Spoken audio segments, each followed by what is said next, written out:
ఉంది. అది కాంప్లెక్స్ వెళ్ళిపోతున్నా. థ్యాంక్స్. వీళ్ళందరూ ఫ్రాడ్ విభేవా నమ్మద్దు.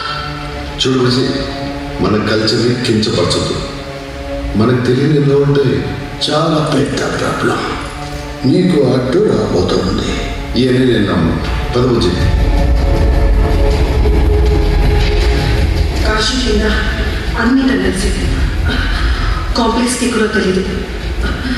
తెలియకుండా ల్యాబ్స్ నుంచి బయటికి వెళ్ళాలంటే ఇదొక్కటే కాదు. అదిగో ఆ టనల్ దగ్గర మా వాళ్ళు వెయిట్ చేస్తూ ఉంటారు.